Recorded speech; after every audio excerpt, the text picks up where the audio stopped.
My grandmother's hand was cold when she gripped mine. Her voice barely a whisper. "Marcus, before I die, you need to know the truth. Janet and Tom aren't your parents. Your mother was my daughter, Rachel. She died when you were 2. My name is Marcus Brennan. I'm 29 years old, and 3 weeks ago I learned that my entire life has been a lie. The people I call Mom and Dad, Janet and Tom Brennan, are actually my aunt and uncle.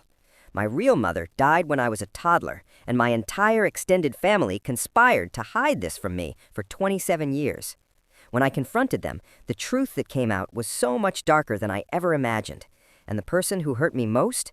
My brother, Kyle, who knew everything and never told me. Before we dive into this mess, hit that like button, subscribe to Reddit Family Fallout, and turn on notifications. Trust me, you won't believe where this goes. Let's begin. I grew up in Portland, Maine, in what I thought was a normal middle-class family. Tom Brennan worked as an electrician. Janet was a nurse. My older brother Kyle was 4 years ahead of me, the athletic, popular one who always seemed to have it figured out. I was the quiet kid who loved reading and spent too much time in my own head. There were always little things that felt off.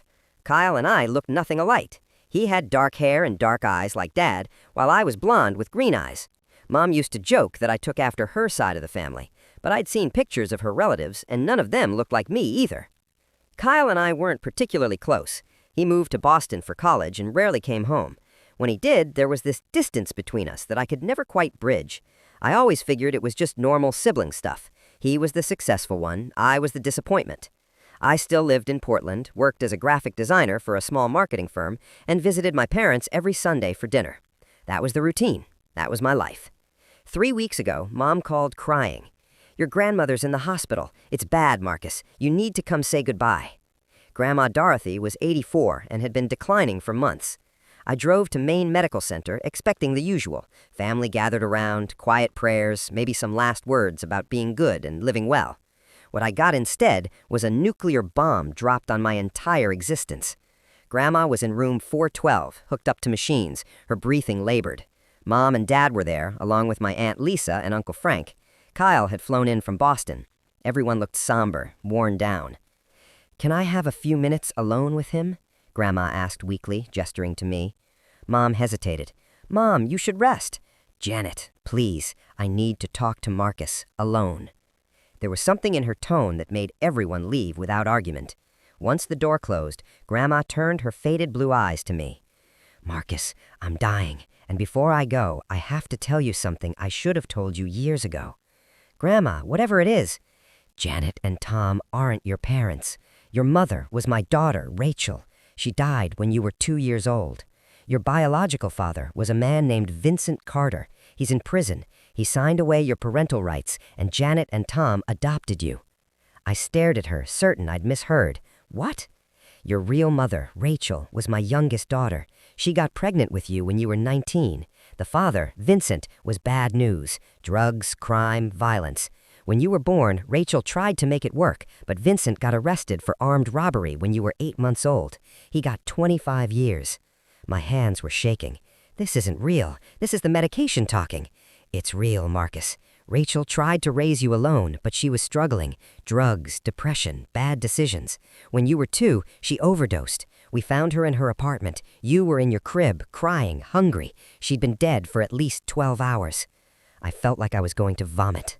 Janet and Tom had just had Kyle. They were stable, had good jobs, owned a house. They agreed to take you in, raise you as their own. We all agreed it would be better if you never knew. Better if you thought you were their son, Kyle's brother. A fresh start." "Who else knows?" My voice didn't sound like my own. Grandma's eyes filled with tears. "Everyone. Your whole family. Janet's siblings, Tom's family, all your cousins. We made a pact. No one would ever tell you." "Kyle?" I whispered. She nodded. "He was 4 when you came to live with them, old enough to remember. Janet and Tom told him you were his baby brother now, and he had to keep the secret to protect you." 29 years. 29 years of lies. "Why are you telling me now?" "Because I'm dying, and I can't take this to my grave. You deserve to know who you are, Marcus. I'm sorry. I'm so sorry we lied to you."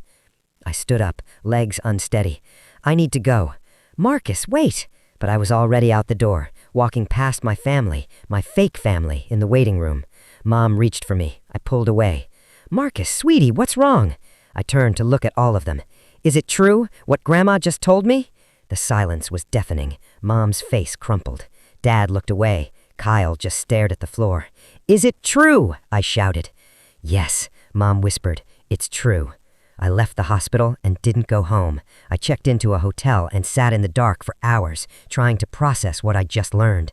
Janet and Tom weren't my parents. They were my aunt and uncle. My real mother was a woman named Rachel Brennan who died of a drug overdose when I was 2. My father was a criminal in prison who'd given me away without a second thought. And Kyle had known my entire life that I wasn't really his brother. Around midnight, my phone started buzzing. Texts from Mom, from Dad, from Kyle, all saying the same things. "Let us explain. We did what we thought was best. We love you." I turned off my phone and tried to sleep. I took 3 days off work and stayed in that hotel room, ignoring calls and texts. On day 4, Kyle showed up. The front desk must have told him my room number, despite me saying no visitors. He knocked. I opened the door and saw my brother, my cousin, I guess, standing there looking miserable. "Can I come in?" I stepped aside. He sat in the chair by the window. I sat on the bed. "You've known my whole life," I said. "You were 4. You remember?" Kyle nodded. "I remember Mom and Dad sitting me down and telling me you were going to come live with us. They said your mommy had gone to heaven and your daddy couldn't take care of you. They said you were my little brother now and I had to help take care of you." "Did you remember Rachel, my real mom?" "Barely. I met her a few times at family gatherings. She was young, seemed sad. I remember Grandma fighting with her a lot. And you just went along with it? Never thought maybe I deserved to know?" "I was 4, Marcus. And then I was 8 and 12 and 16. By the time I was old enough to question it, it had been so long. Everyone said it was better this way, that telling you would only hurt you. So you chose to protect their lie instead of me." "I chose to protect you from the truth." Kyle's voice rose. "You want to know what really happened to Rachel? You want the full story?" "Yes." Kyle leaned back, running his hands through his hair. "Rachel was an addict, Marcus. Pills first, then heroin. She got pregnant with you when she was 19, and your father, Vincent Carter, was her dealer. He was 26, had a rap sheet a mile long, and got Rachel hooked on harder stuff." I felt sick, but needed to hear it. "When Vincent got arrested, Rachel promised Grandma she'd get clean. She went to rehab, came home, seemed better for a while, but then she relapsed, hard. She lost her job, got evicted from 2 apartments, couldn't pay for food or diapers. Grandma and Mom tried to help, but Rachel would steal from them to buy drugs. So they took me away? They tried to get her into treatment again, but Rachel refused, said she had it under control. Then one night, she didn't show up for a family dinner. Mom went to check on her and found you in your crib screaming. Rachel was on the bathroom floor, dead, needle still in her arm. The image burned into my brain. I wanted to unhear it. Mom and Dad took you home that night. You were malnourished, had diaper rash, hadn't been bathed in days. They got you checked out by doctors, fed you, took care of you. And when CPS started asking questions about next of kin, everyone agreed Mom and Dad should adopt you, give you stability. What about Vincent, my biological father? He was 3 years into a 25-year sentence. When the social worker contacted him about parental rights, he signed them away immediately. Didn't even want to meet you. Just said he wanted nothing to do with you or Rachel's family. I absorbed this. My mother was a drug addict. My father was a criminal who abandoned me without hesitation. What was her name? My middle name is Alexander. Did she? Your birth name was Marcus Alexander Carter. When Mom and Dad adopted you, they kept Marcus and Alexander, but changed your last name to Brennan. Your amended birth certificate lists Janet and Tom as your parents. Do I have any other family? Vincent's side? I don't know. No one ever looked into it. Everyone wanted to cut ties with that whole situation. We sat in silence. Everything I thought I knew about myself was wrong. "I'm sorry," Kyle said quietly, "for not telling you, for going along with the lie. I felt guilty about it for years, but I didn't know how to tell you, and the longer it went on, the harder it got. Did you think about what this would do to me, finding out like this? I thought you'd never find out. I thought Grandma would take it to her grave like she promised. But she didn't. No, she didn't." Kyle stood up. "Mom and Dad want to see you. They're destroyed over this, Marcus. Whatever you think of them, they love you. They raised you. They chose you when your biological parents couldn't. They lied to me for 29 years. They protected you from a truth they thought would hurt you. That wasn't their choice to make. Kyle headed for the door, then turned back. For what it's worth, you'll always be my brother. Real or not, that's what you are to me. After he left, I pulled out my laptop and did something I was afraid to do. I Googled Rachel Brennan. There wasn't much. An old MySpace page from 2008 with a few photos, a young woman with blonde hair and green eyes that looked exactly like mine, an obituary from 2013. Rachel Marie Brennan, 21, died unexpectedly, survived by her mother Dorothy, her sisters Janet and Lisa, and her son Marcus. Her son Marcus. Me. I searched for Vincent Carter next. Found nothing useful. The name was too common, but I knew where he was, or at least where he'd been sentenced. Maine State Prison, and according to public records, he'd been released 2 years ago after serving 23 years of his 25-year sentence. My biological father was out of prison, somewhere, and I needed to find him. Finding Vincent Carter proved harder than expected. Maine State Prison wouldn't give me information due to privacy laws. I tried social media, nothing. I tried property records, voter registration, employment databases. The man was a ghost. Finally, I hired a private investigator named Sarah Chen.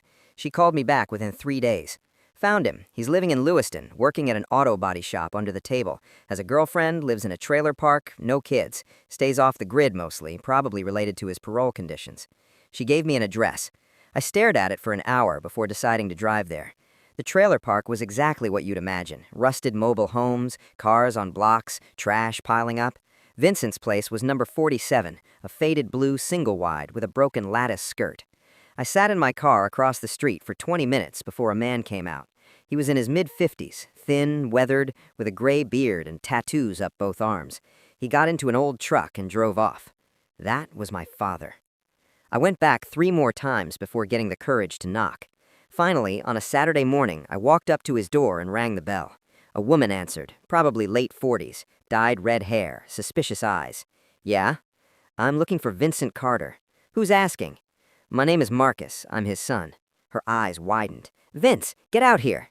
Vincent appeared behind her, and when he saw me, his face went pale. Holy shit, he breathed. Marcus? Can we talk? He stepped outside, closing the door behind him. We stood in the small, cluttered yard. How'd you find me? Private investigator. I want to know why you gave me up. Vincent lit a cigarette with shaking hands. Your mama tell you that, Janet? My grandmother told me, right before she died.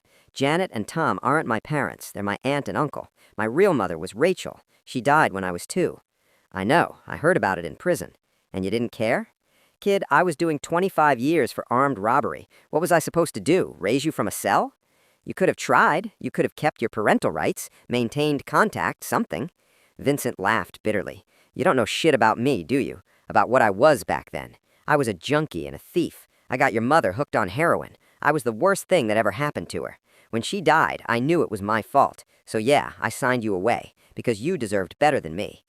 Did you ever wonder about me? Ever try to find out how I was? No, because that would be selfish. I gave you up so you could have a real life. Me contacting you would have just messed that up. Except now I know the truth, and I have no idea who I am. Vincent studied me. You look just like her, Rachel. Same eyes, same face. It's like seeing her again. Tell me about her, the real her, not the addict version. He took a long drag. Rachel was sweet, funny. She wanted to be a teacher, work with kids, but she had demons, man. Her family was always on her about being perfect, doing the right thing. The pressure got to her. She started using to cope, and I was too messed up myself to help her stop. We were toxic together. Did you love her? In my own screwed up way, yeah. But love ain't enough when you're both drowning in addiction. Do you have any pictures of her? Anything I could have? I got nothing. Lost everything when I went to prison. I'm sorry, kid. I know that don't mean much, but I am. I looked at this man, my biological father, and felt nothing. No connection, no recognition, just emptiness. I don't know what I expected coming here. You expected me to be different, to have some good reason for abandoning you, but I don't. I was a piece of shit then, and I'm barely better now. You want my advice? Forget you found me. Go back to the family that raised you. They gave you what I couldn't.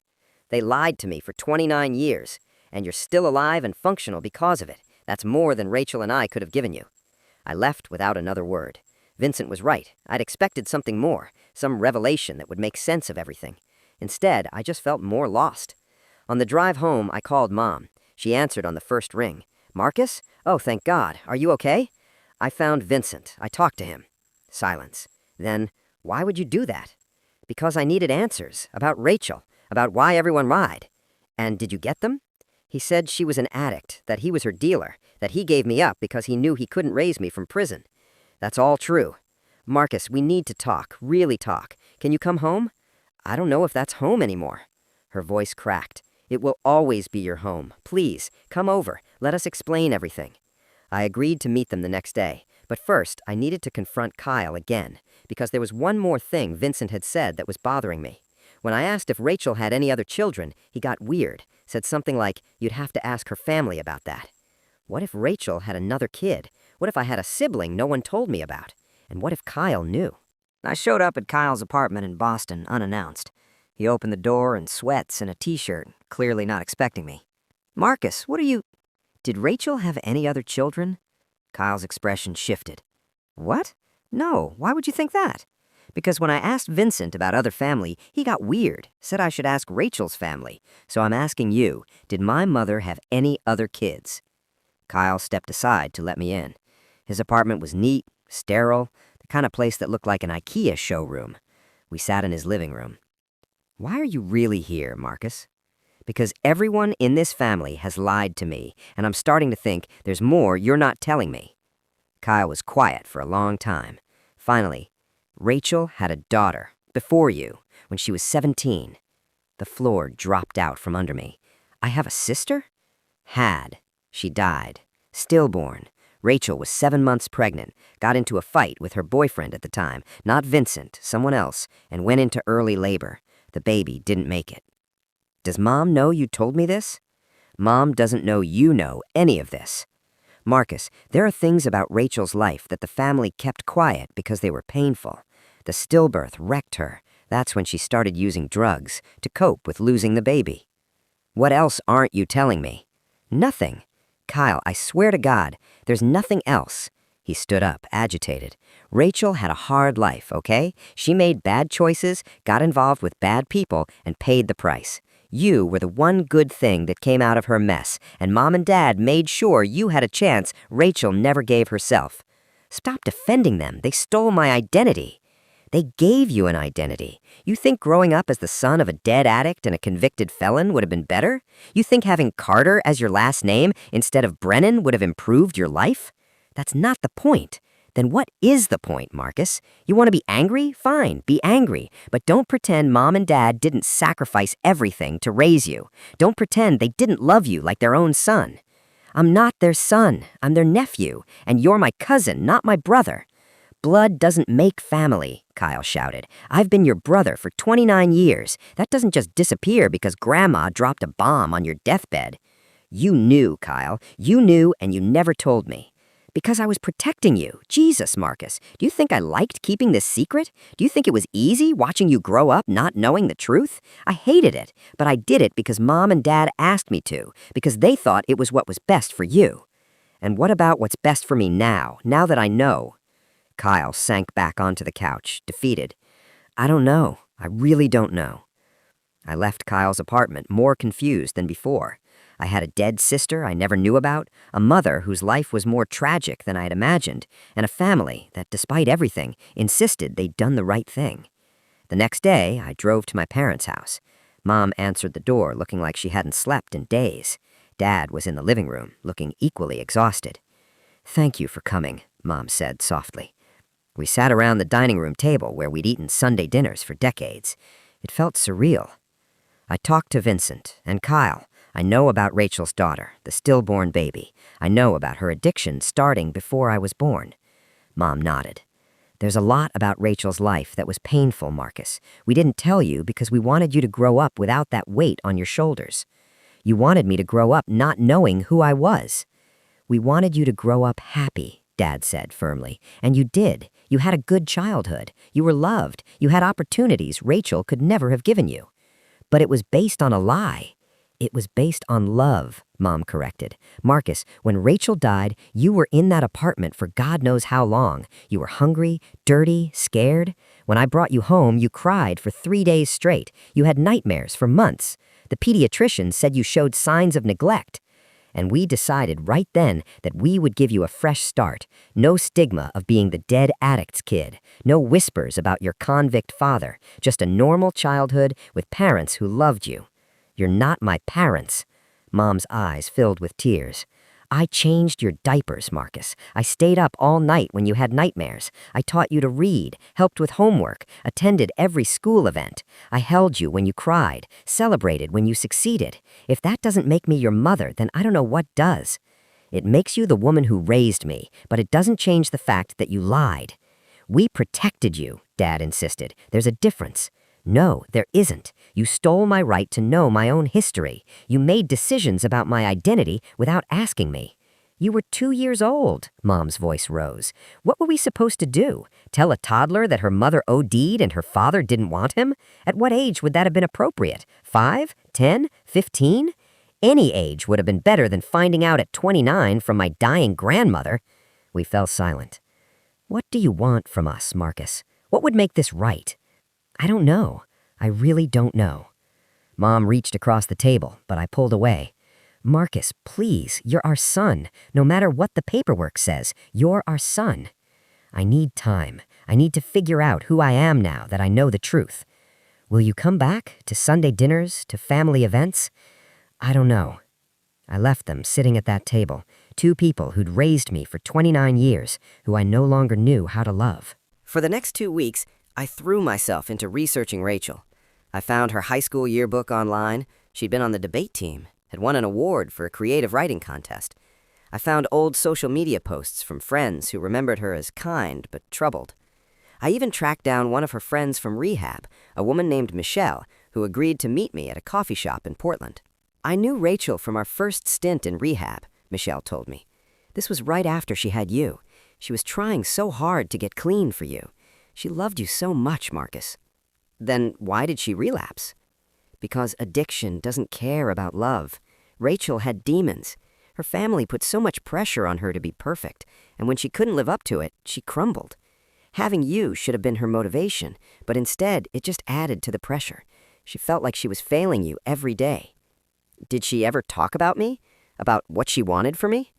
Michelle smiled sadly. She said she wanted you to be happy. That was it. Just happy. She didn't care if you were successful or rich or famous. She just wanted you to have the life she couldn't give herself. Did she know she was dying when she relapsed? I think part of her wanted to die. The guilt was eating her alive. She couldn't forgive herself for exposing you to Vincent, for getting you taken away by CPS temporarily, for being the kind of mother who couldn't stay sober. I think the overdose was probably intentional. The words hit hard. My mother had committed suicide.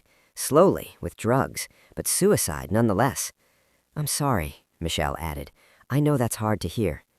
Did she ever mention Janet and Tom, her sister and brother-in-law?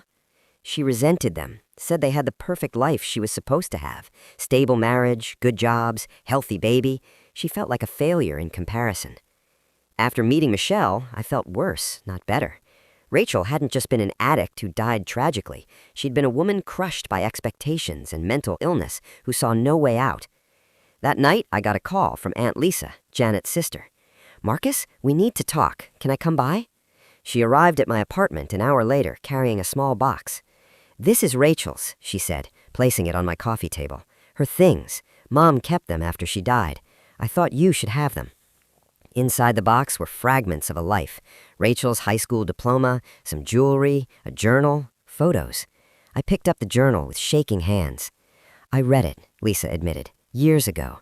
It's difficult, but it might give you answers. After she left, I opened the journal. The entries were sporadic, written in looping handwriting that looked like mine. March 3, 2010. I'm pregnant. 17 years old and pregnant. Mom is going to kill me. Tried calling Dad, but he didn't answer. I don't know what to do. July 18, 2010. Lost the baby. Lost her.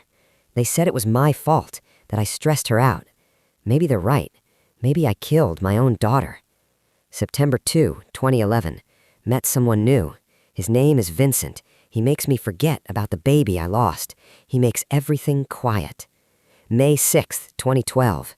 Pregnant again. Vincent says he'll stay this time. I want to believe him. October 14, 2012. Marcus is here. He's perfect. I promise I'll be better for him. I promise I won't screw this up. February 3, 2013. Vincent got arrested. I'm alone. I can't do this alone. June 10th, 2013. Started using again. I know it's wrong, but I can't stop. The social worker came today. She threatened to take Marcus. I need to get clean. October 29th, 2013. Janet wants to take Marcus. She says I'm unfit. Maybe she's right. Maybe he'd be better off without me. December 24th, 2013. Last entry. I'm so tired. I love Marcus, but I can't do this anymore. I can't be what he needs. Janet will take care of him. She'll give him the life I can't give. I'm sorry, baby. I'm so sorry. 3 days later, Rachel was dead. I closed the journal and cried. For the first time since learning the truth, I cried for the mother I never got to know, the woman who loved me but couldn't save herself. The next Sunday, I went to my parents' house for dinner. Mom opened the door, surprise and relief flooding her face. "Marcus, you came." "I'm not ready to forgive you yet, but I understand better now why you did what you did." Kyle was already there. We sat around the table like we had countless times before, except nothing felt the same. I read Rachel's journal, the one Aunt Lisa gave me. Mom paled. I didn't know she had that. She wrote about you, about feeling like a failure compared to you, about how you wanted to take me away. That's not how it was. I know you were trying to help. I know she was spiraling and someone needed to step in. But Mom, I need you to understand something. You may have saved me, but you also erased Rachel. You made her into this shameful secret the family never talked about, and that's not fair to her memory. You're right, Mom whispered. We were so focused on protecting you that we forgot Rachel deserved to be remembered too. I'm sorry for that. I want to know about her, the real her, not just the addict who died tragically. I want to know what she was like before the drugs, before Vincent. I want to know my mother. And so they told me. Stories about Rachel as a kid, about her love for reading, her terrible singing voice, her obsession with collecting seashells, how she used to do everyone's hair before school dances, how she volunteered at animal shelters every weekend, how she cried at every movie, even the comedies. For the first time, Rachel became real to me, not just a cautionary tale or a tragic ending, but a person, my mother. There's something else, Dad said carefully, something we've been debating whether to tell you. I tensed. What now? Rachel had a safety deposit box. She opened it right after you were born and put some things in it. In her will, she specified it should go to you when you turned 30, or earlier if you ever learned the truth about her. What's in it? We don't know. We've never opened it. We have the key, but we felt like if she wanted it to you, we shouldn't look first. Mom disappeared upstairs and came back with a small key and a piece of paper with a bank name and box number. It's at People's United Bank downtown. The box is paid up for another 50 years. Rachel set up an account specifically for the rental fees before she died. It was one of her last coherent acts. I stared at the key. Why didn't you tell me about this before? Because we didn't think you'd ever need to know. We thought this secret would die with all of us, Mom said quietly. The next morning, I went to the bank. The manager led me to the vault, verified my ID and the death certificate I'd brought, and left me alone with a small metal box. Inside was a letter, a locket with a picture of baby me, and a DVD labeled for Marcus. I opened the letter first. Dear Marcus, if you're reading this, it means you know the truth about me, about who I was and how I failed you. I'm writing this on my last good day, a day when I'm sober and clear-headed enough to say what I need to say. I love you more than anything in this world. You were supposed to save me, supposed to be the reason I got clean and stayed clean. But addiction doesn't work that way. It doesn't care how much you love someone. It just takes and takes until there's nothing left. By the time you read this, Janet and Tom will have raised you. They'll have given you everything I couldn't give. Stability, safety, a normal childhood. I asked Janet to take you if anything happened to me. She didn't want to lie to you, but I begged her. I didn't want you growing up knowing your mother was a junkie who chose drugs over her own son. But you deserve the truth. You deserve to know that I didn't choose drugs over you. I just couldn't fight them anymore. You deserve to know that every day I was sober, I thought about you, dreamed about the life we could have together. But those days got fewer and fewer, and eventually I knew I was going to die. The DVD has videos I made when you were a baby, me reading to you, singing to you, playing with you on my good days. I want you to see that I tried, that there were moments when I was a real mother to you. I'm sorry I couldn't be what you needed. I'm sorry you got stuck with me as a mother, but I'm not sorry you exist. You're the best thing I ever did, Marcus, the only good thing that came from my mess of a life. Be happy, baby. Be everything I couldn't be. Love always. Mom, Rachel. My hands were shaking so hard I could barely hold the letter. I put it down and picked up the DVD, which the bank manager helped me view on their computer. The video showed Rachel, young, thin, but smiling, holding baby me. Her eyes were clear. She was singing "You Are My Sunshine" off-key, bouncing me on her knee. I was laughing, reaching for her face. "That's my boy," she said to the camera. "That's my Marcus. Look at that smile. You're going to do amazing things, baby. Mommy loves you so much." There were other clips. Her reading "Goodnight Moon" to me, giving me a bath, making silly faces to make me laugh. In every video, she looked at me with such pure love that it physically hurt to watch. The final clip was different. Rachel was alone, looking directly at the camera. She looked exhausted. "Marcus, if you're watching this, it means I'm gone. It means I couldn't beat this thing inside me that wants me dead. I need you to know this isn't your fault. You were perfect. You are perfect. I was just broken." She wiped tears from her eyes. "Janet and Tom will be good to you. They're good people, better than me. Don't be angry at them for lying. I asked them to. I begged them to give you a life without my shame attached to it. But I want you to know who you come from. You come from a family of fighters. Your grandma survived cancer twice. Your grandfather built a business from nothing. Your Aunt Lisa is one of the strongest people I know. And me, I fought every single day to stay alive for you. I lost that fight, but I want you to know I fought. Be brave, Marcus. Be kind. Be better than I was. And know that wherever I am, I'm proud of you." The video ended. I sat there in that bank vault, crying harder than I'd ever cried in my life. I watched those videos 50 times over the next week. Each time I saw something new in Rachel's face, a gesture she made, a way of smiling I'd inherited, proof that she was my mother in every biological and emotional sense. But watching them also brought up an anger I couldn't shake. Not at Rachel, she'd done the best she could with the tools she had.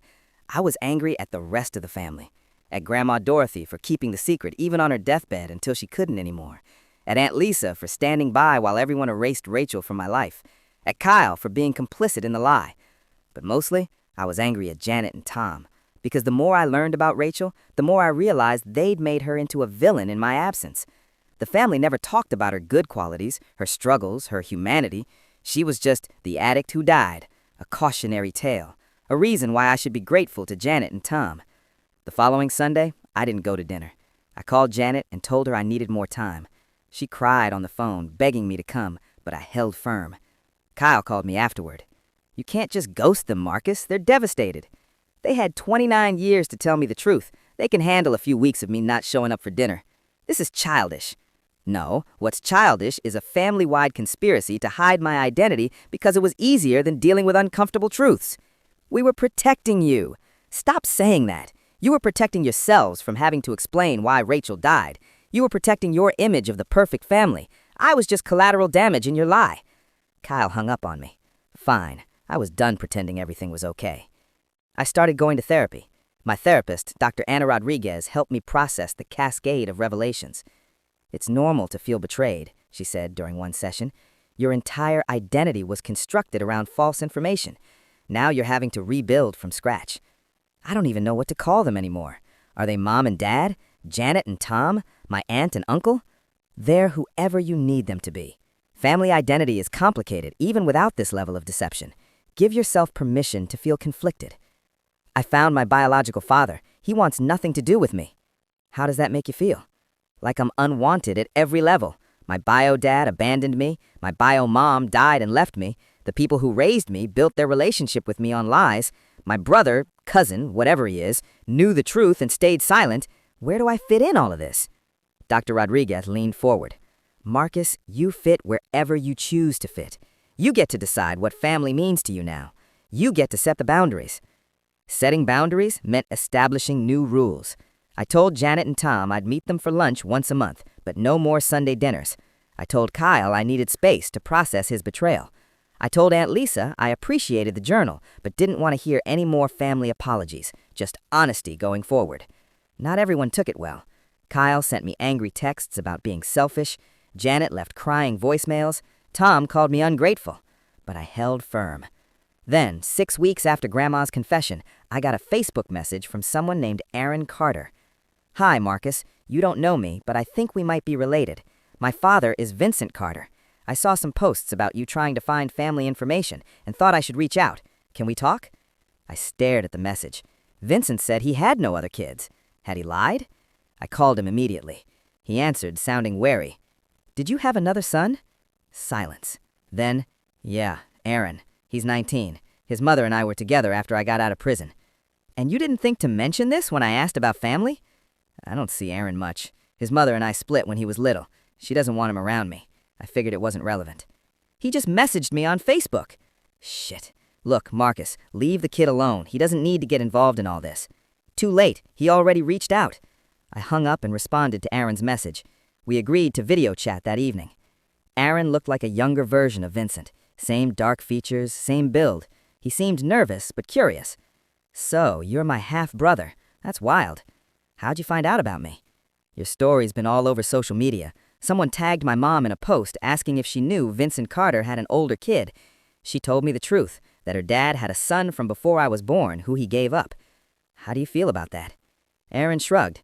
Explains a lot. My dad's not exactly father of the year.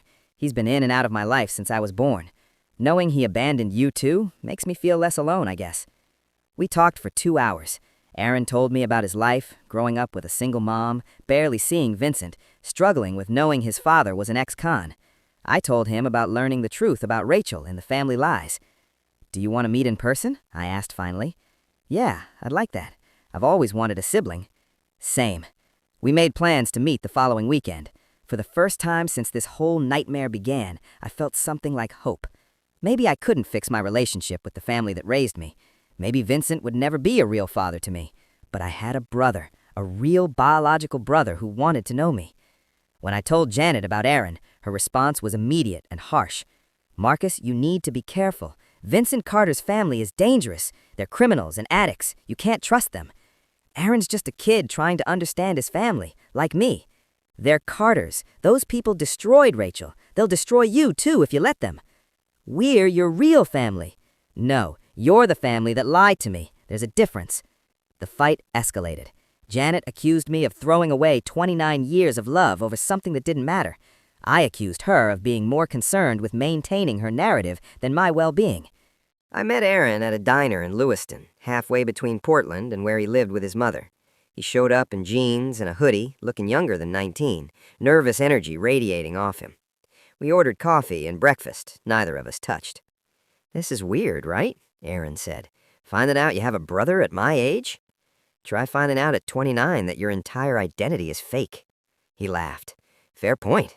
So what do we do now? Or are we supposed to bond over our shitty dad? I guess we figure it out as we go. We spent 3 hours talking.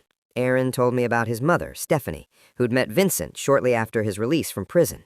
She'd thought she could save him, but he'd relapsed into old patterns, drinking, disappearing for days, unable to hold down legitimate work. She kicked him out when I was 5, Aaron said. Said she couldn't let me grow up thinking that behavior was normal. I've seen him maybe 20 times since then. Always promises he'll do better, never does. Do you want a relationship with him? I don't know. Part of me wants to believe he can change. Part of me knows he won't. What about you? I met him once. He told me to forget he exists and go back to the family that raised me. That sounds like him. emotionally unavailable to the end.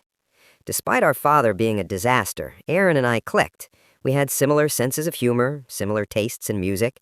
By the end of breakfast, we'd exchanged numbers and made plans to hang out again.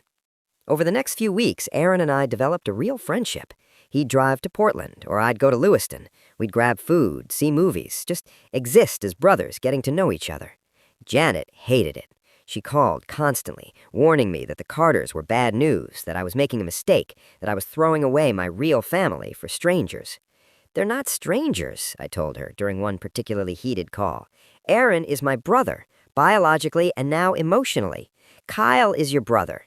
Kyle lied to me for 25 years. Aaron's been honest from day one. Because he hasn't had time to betray you yet." I hung up on her. The rift between me and the Brennans deepened. Tom stopped calling entirely. Kyle sent one last text, "You're making a huge mistake," then nothing. Even Aunt Lisa, who'd been sympathetic, started pulling back. Only Grandma Dorothy's death seemed to bring everyone together briefly. Her funeral was held 6 weeks after her deathbed confession, and the whole family gathered. I brought Aaron.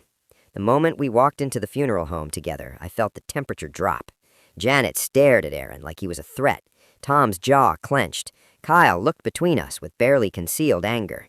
"You brought a Carter to Grandma's funeral?" Kyle hissed when he got me alone. "I brought my brother." "He's not your brother. I'm your brother. I've been your brother your whole life. And you lied to me that whole life. Aaron's never lied to me." "Because you just met him.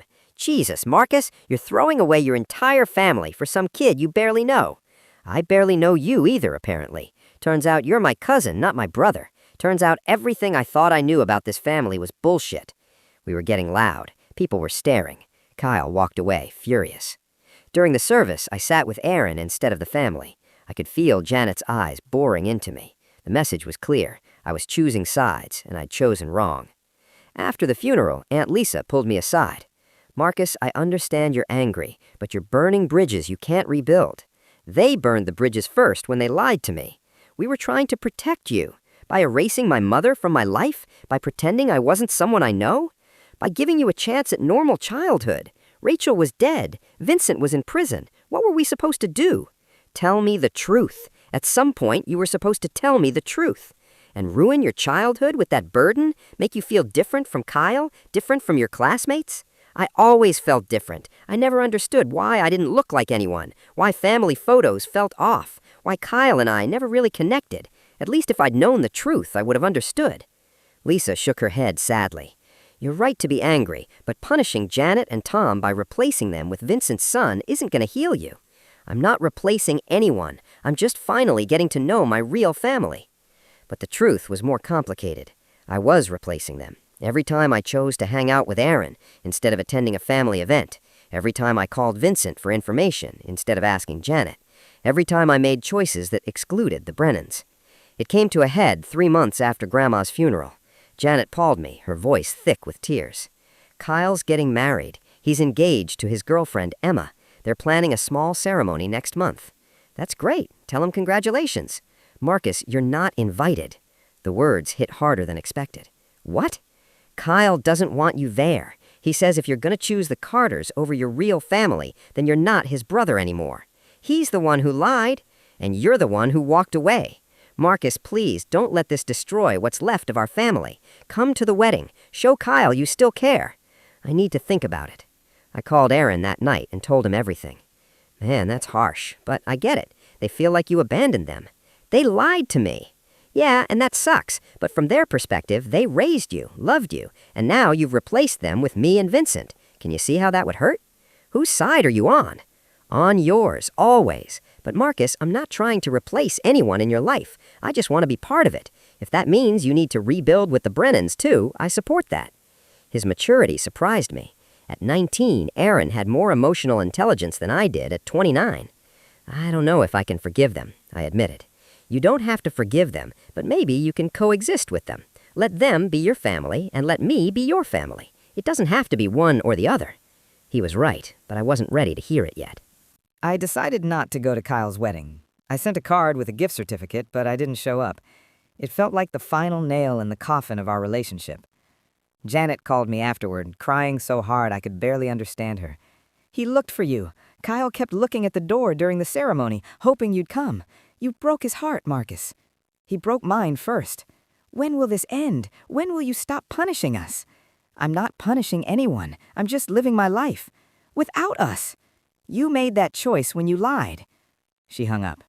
But her words haunted me.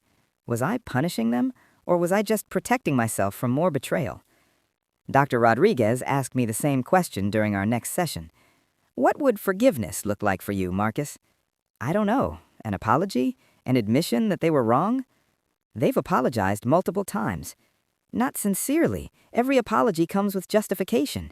We did it to protect you. We thought it was best. They're not actually sorry for lying. They're sorry I found out. Perhaps, or perhaps they're struggling to reconcile their good intentions with the harm they caused. People can be wrong even when they're trying to do right. So I'm supposed to just forgive them because they meant well? No, but you might consider whether holding on to this anger is serving you or hurting you. I thought about that a lot over the following weeks. The truth was, staying angry was exhausting. I'd lost weight, wasn't sleeping well, had become isolated from everyone except Aaron and Vincent, who I'd started talking to occasionally, though he remained emotionally distant. Then Aaron called with news that changed everything. Stephanie wants to meet you, my mom. She says if you're going to be part of my life, she wants to know you. We met at her house in Auburn. Stephanie was in her early 40s, tired-looking but kind. She'd clearly been through a lot with Vincent, but had come out the other side stronger. Aaron's told me about you, she said as we sat in her living room. I'm glad he has a brother. He's always wanted siblings. I'm glad I found him. I need to ask you something, though. What do you know about Rachel, your mother? Not much, just what the family's told me and what I've found in her journals. Stephanie's expression shifted. Did they tell you about Clearview? Clearview? The treatment center. Rachel went there twice. I worked there as a nurse. That's how I knew her. My heart started racing. You knew my mother? Yes, I knew her well. We became friends during her second stay. She talked about you constantly, about how much she loved you, how much she regretted the choices she'd made. When was this? Late 2013, a few months before she died. What was she like? Stephanie smiled sadly.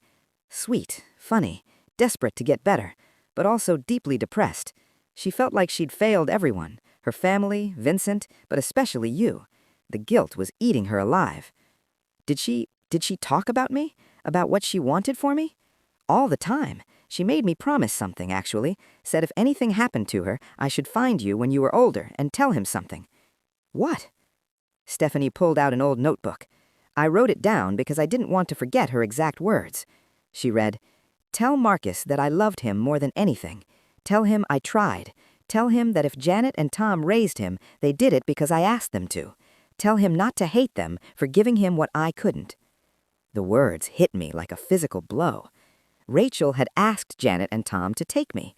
She'd wanted them to lie to me. Did she specifically say that? That they should lie? She said you deserved a fresh start, that you shouldn't grow up with the stigma of being her son. She made Janet promise to raise you as her own, to never tell you about her addiction or Vincent's crimes. Everything I'd believed about the lie shifted. Janet and Tom hadn't stolen my identity. Rachel had given it away. She'd asked them to erase her from my life. Why didn't you reach out before now? I asked. I didn't know how to find you. When Aaron mentioned his half-brother, Marcus Brennan, I put it together. But I wasn't sure if I should say anything, if maybe Rachel's wishes should stay buried. I'm glad you told me. Are you? Because this information might make things more complicated, not less. She was right. Knowing Rachel orchestrated the lie changed everything. Janet and Tom were still guilty of keeping the secret too long, but they were honoring my mother's dying wish. I called Janet that night. Did Rachel ask you to lie to me? Silence. Then, how did you... Just answer the question. Did Rachel ask you to raise me as your own and never tell me the truth? Yes. Janet's voice was barely audible. She made me promise. Said you deserved a fresh start, that you shouldn't grow up with the stigma of being her son. Why didn't you tell me that from the beginning? Because it doesn't excuse keeping the lie for 29 years. Rachel asked us to protect you when you were a child, but we should have told you when you were older, when you could understand. We didn't do that because it was easier to keep pretending. So you admit you were wrong? Of course I was wrong. Marcus, I've been saying I'm sorry for months, but sorry doesn't change what we did. I lied to you. We all did. and we don't deserve your forgiveness." "No, you don't," I agreed. "But maybe I can try to understand why you did it." Janet started crying. "Does this mean you'll come back? To family dinners? To holidays?" "I don't know. I need more time. But Janet, thank you for telling me the truth, even if it took 29 years. I love you, Marcus. You'll always be my son, no matter what the paperwork says." "I know, and you'll always be the woman who raised me. I just need to figure out what that means now." After I hung up, I sat in my apartment thinking about identity and family and truth. Rachel loved me enough to let me go. Janet loved me enough to take me in. Vincent had been too broken to love me at all. And somewhere in all of that mess, I had to figure out who Marcus actually was. The revelation about Rachel's wishes didn't magically fix everything, but it did shift my perspective. Over the next few months, I slowly started rebuilding bridges with the Brennans. I started small. Coffee with Janet once a week, lunch with Tom occasionally. I even reached out to Kyle and apologized for missing his wedding. He didn't accept the apology immediately, but he also didn't reject it outright. "You really hurt me," Kyle said during our first phone call in months. "I've been your brother your whole life, and you just threw me away. You lied to me my whole life. I was 4 when they told me to keep the secret. What was I supposed to do? You could have told me when you were 10 or 15 or 20. At some point, Kyle, you had a choice. And I chose to protect you from a truth I thought would destroy you. Was I wrong? Yeah, probably, but I was trying to be a good brother. We're cousins, Kyle, not brothers. Fuck that, we're brothers. Blood doesn't determine that. Time does. Love does. I've loved you for 29 years, Marcus. That doesn't just disappear." His words broke something open in me. He was right. Whatever the DNA said, Kyle had been my brother in every way that mattered. He'd taught me to ride a bike, defended me from bullies, helped me move into my first apartment. That history was real, even if it was built on a lie. "I'm sorry," I said, "for missing your wedding, for pushing you away, for acting like our entire relationship was fake just because the biology was different. I'm sorry, too, for keeping the secret, for not telling you when I was old enough to know better." It wasn't full reconciliation, but it was a start. Aaron took the news of my rebuilding relationship with the Brennans well. "That's good, man. They raised you. They deserve a place in your life. Are you okay with me having both families?" "Why wouldn't I be? I'm not trying to replace them. I just want to be your brother, too." And that's what we worked toward, a messy, complicated family structure where Janet and Tom were my parents who raised me, Rachel was my biological mother, who I honored, Vincent was my distant biological father, who I kept at arm's length, Kyle was my cousin brother, who I was rebuilding trust with, and Aaron was my half-brother, who I was building a new relationship with. It wasn't neat, it wasn't traditional, but it was mine. 6 months after Grandma's deathbed confession, I went to Rachel's grave for the first time. It was in a small cemetery outside Portland, a simple headstone that read, "Rachel Marie Brennan, 1991 to 2013, beloved daughter and mother." I'd brought flowers, sunflowers, which I had learned from her journal were her favorite. "Hi, Mom," I said, feeling awkward talking to a grave. "I don't know if you can hear me, but I wanted to say thank you for loving me enough to let me go, for asking Janet and Tom to give me a better life than you could. I spent a lot of time being angry at them for lying, but I understand now that they were trying to honor your wishes." The wind picked up, rustling through the trees. "I found Aaron, your other son, well, Vincent's son. He's a good kid. I think you would have liked him. And I met Stephanie, who told me about your time at Clearview, about how hard you tried." I sat down on the grass, not caring that it was damp. "I'm sorry, Mom, for not being able to fight hard enough, for asking everyone to lie, for leaving me. I understand why you did all it, even if it hurt. And I'm trying to forgive Janet and Tom, too. It's hard, but I'm trying." I stayed there for an hour, telling Rachel about my life, about Aaron, about the complicated mess of family I was navigating. It felt therapeutic, talking to her like this, like I was finally connecting with the mother I never got to know. When I got home, there was a package waiting for me, no return address. Inside was a photo album filled with pictures I'd never seen. Rachel as a little girl, Rachel in high school, Rachel pregnant with me, Rachel holding baby me in the hospital, looking tired but happy. There was a note. "Found these in Mom's attic. Thought you should have them. Lisa." I spent the evening going through every photo, studying Rachel's face, looking for pieces of myself in her. The way she smiled, the way her eyes crinkled when she laughed, the way she held her head when she was thinking. I called Aunt Lisa to thank her. I should have given those to you sooner. We were all so focused on protecting you from Rachel's story that we forgot to celebrate her life. Tell me about her. What was she like before everything went wrong? And Lisa did. For 2 hours, she told me stories about Rachel the person, not Rachel the cautionary tale. About how she used to put on elaborate plays for the family as a kid, how she wanted to be a teacher, how she volunteered at the library every summer, how she was genuinely kind to everyone she met. She wasn't perfect, Lisa said, but she was good, and she loved you so much, Marcus. That love is what broke her in the end, the knowledge that she couldn't be what you needed. I wish she'd known that being imperfect was enough, that I'd rather had a flawed mother than no mother at all. She couldn't see that through her addiction and depression, but I think wherever she is, she knows now. After we hung up, I added the photos to the box of Rachel's things I had been collecting. Her journal, the DVD, the locket, the letter from her safety deposit box, pieces of a woman I was slowly getting to know through fragments left behind. I was building a relationship with my dead mother, and somehow that felt more honest than the relationship I had with Janet for most of my life. A year after Grandma Dorothy's confession, I hosted Thanksgiving at my apartment. It was the first time I'd tried to bring both sides of my family together. Janet, Tom, and Kyle were there.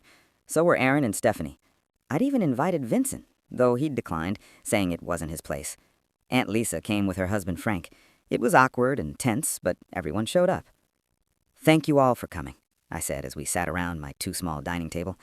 "I know this past year has been hell for everyone, but I wanted us to try this, being a family, messy as that might be." Janet looked like she might cry. Kyle kept glancing between me and Aaron, still adjusting to my half-brother's presence in my life.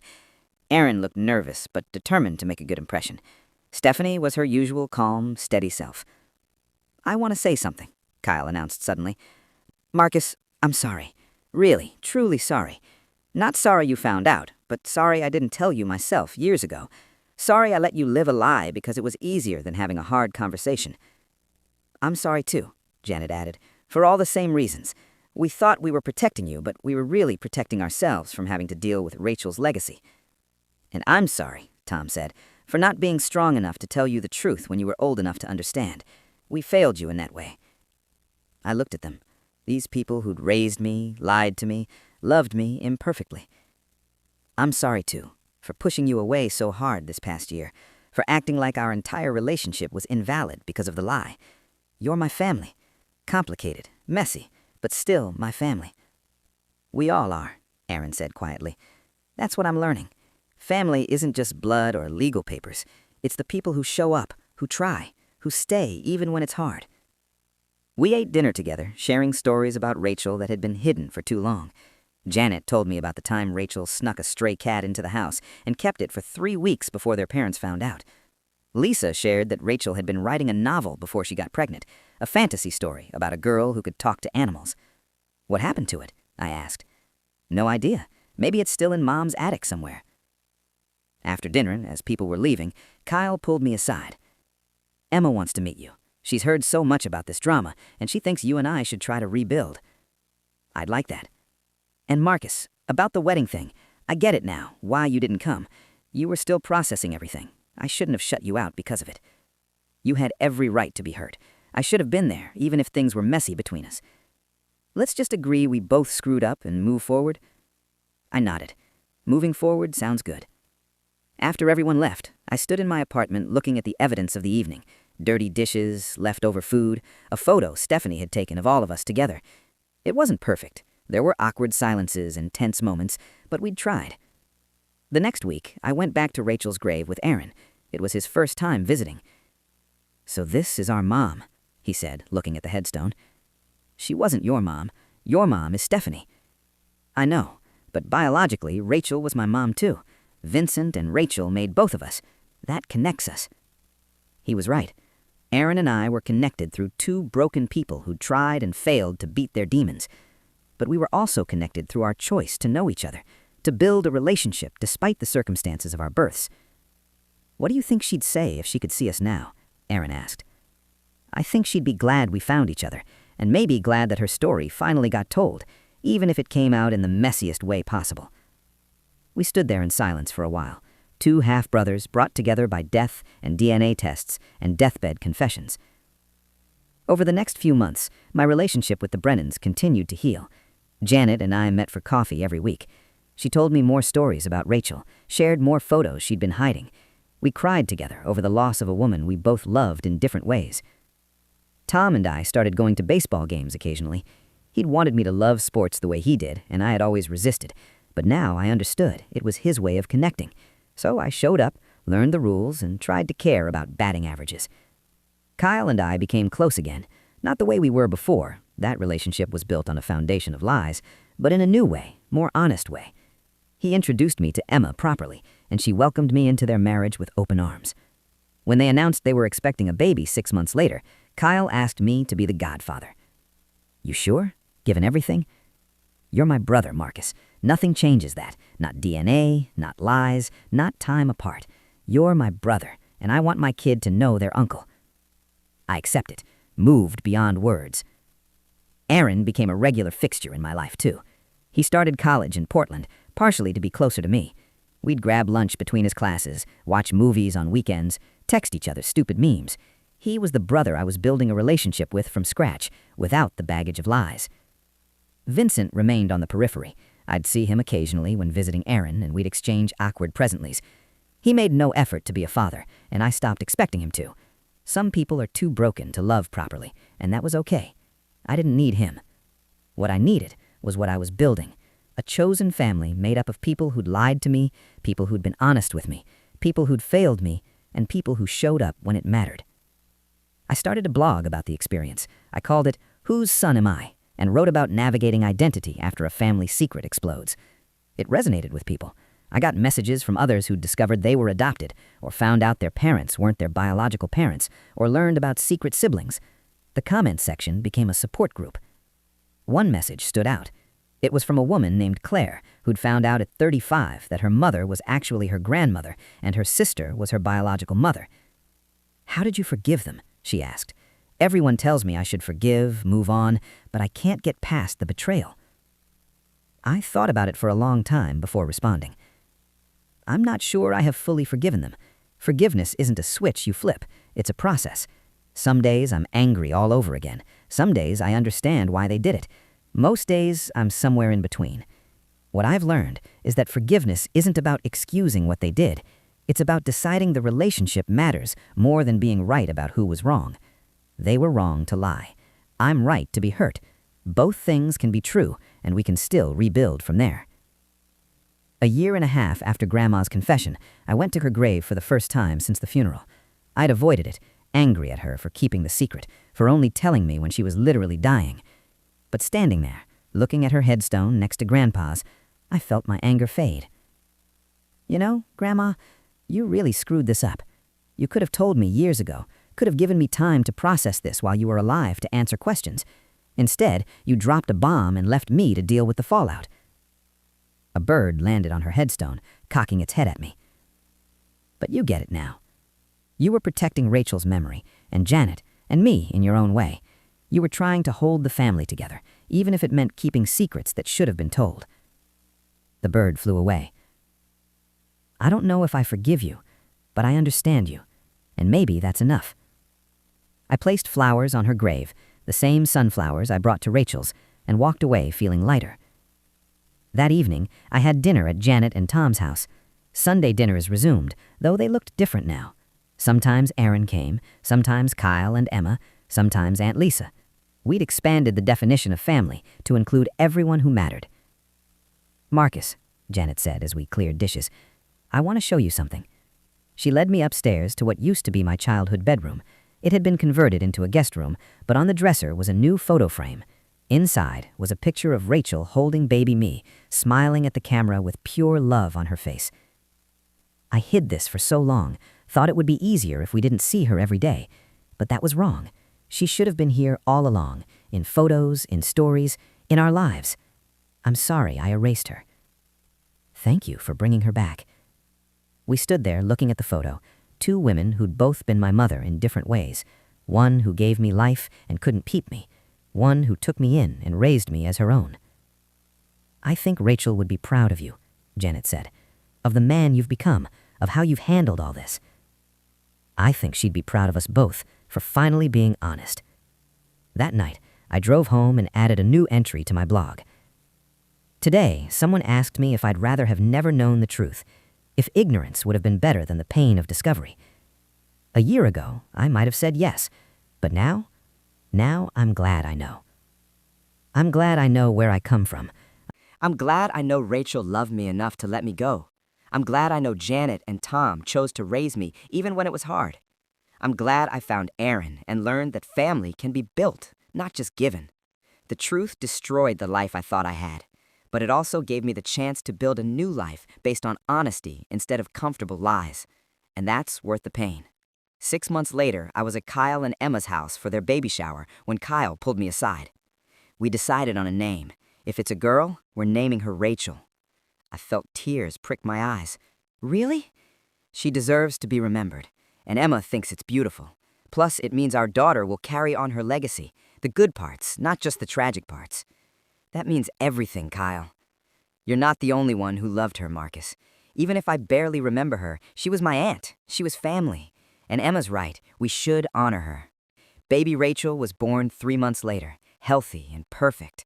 When I held her for the first time, I saw Rachel's eyes looking back at me, green, curious, full of life. "Hi there," I whispered.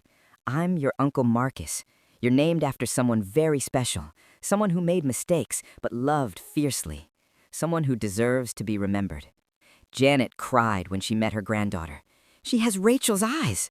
"She does," I agreed. "Maybe this is her way of coming back to us." Life moved forward. Aaron graduated college and got a job in Portland, staying close by. Vincent reached out occasionally, making small efforts to be part of our lives, though he'd never be a real father. Janet and Tom retired and started traveling, finally relaxing after years of carrying the weight of their secret. And me? I continued blogging, working, building relationships with all the pieces of my fragmented family. I started dating someone who knew my whole story and accepted the complexity of my life. I even started writing a book about the experience, not for publication necessarily, but for little Rachel, so when she was old enough, she'd understand the full story of the woman she was named after. 3 years after Grandma's confession, I was cleaning out my apartment when I found the letter Rachel had left me in her safety deposit box. I'd read it hundreds of times, but this time, one line jumped out. "Be happy, baby. Be everything I couldn't be." I realized I was happy. Not perfectly happy, life was still messy and complicated, but I was content with the family I'd built from the wreckage of lies. I was at peace with Rachel's memory. I was learning to trust Janet and Tom again. I had brothers, both Kyle and Aaron, who I loved in different ways. I had a niece named after my mother who'd never know her, but would carry her name forward.